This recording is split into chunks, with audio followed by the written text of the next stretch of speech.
all, this is Ian again. Welcome to the last part of my short video on code switching. So we were just talking about expanding the definition of code switching. I gave you some examples and I asked you to watch this video over here. Hopefully you enjoyed it. You didn't find it too spicy.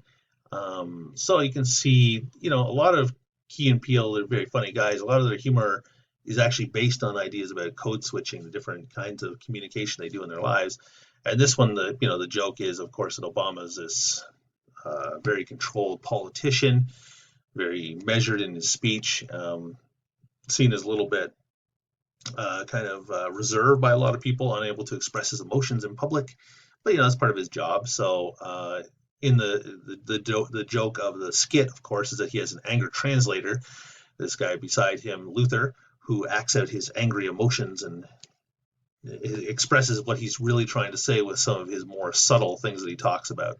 You can see that in the video when Obama's talking about the good things he's done in his first term in office, and his translator Luther's talking about killing Obama, right? That's like the subtext of everything that he's done in office. The most important thing that he's done, Luther is claiming, is killing Obama, right? So you can see that.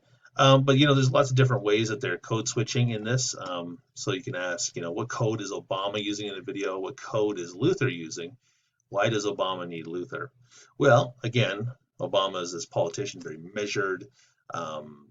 He's speaking this very formal code, right? He can't come out and say the things that he's maybe really thinking. He can't express emotion. Whereas Luther is very much this, energy driven, expressing the anger and the emotion and all the inner turmoil that maybe Obama is supposed to be feeling, right? So it's a very different kind of code, and you can see that in what they say, of course, but also, I love this still here where you have Obama, very poised, leg crossed, he's relaxed, but at the same time, ensconced in this chair. He's not going to get up and start running around like Luther.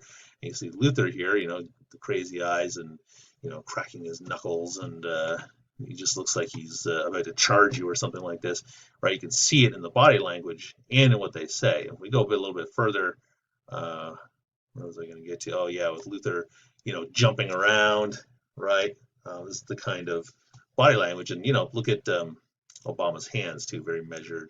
This is the kind of thing that politicians practice, right, in order to maintain that calm and dignified kind of poise. Whereas you have, of course, Obama or Luther, out of control and expressing the anger in his body language as well as his, yelling and carrying on, right? So two different, very different kinds of codes happening, right? Obviously, this is being played for laughs, but this is a good example of the different kinds of ways that we communicate. What would happen if Obama just started, if he, when he was in office, if he had just started yelling and ranting and dropping F-bombs and this and that? Would he have been respected as much? He would have been, roundly attacked by people in the media as being unpresidential, as being undignified, et cetera, et cetera. So you can see Obama is a pretty extreme example of living or communicating via a specific code, and the humor of the skit, of course, is pointing out the kind of the humor involved in that when you have someone who expresses perhaps his inner anger in this way, translates his anger into this very visceral way on screen. Anyways, that's just hopefully an enjoyable example of code switching to think about. Hopefully you don't have such extreme examples in your own life, but something to think about as you move forward. There's another article to read about code switching with some more examples. And you can see some different contexts, and then we'll be reading some essays where authors explore different ideas about code switching as well. So thank you very much.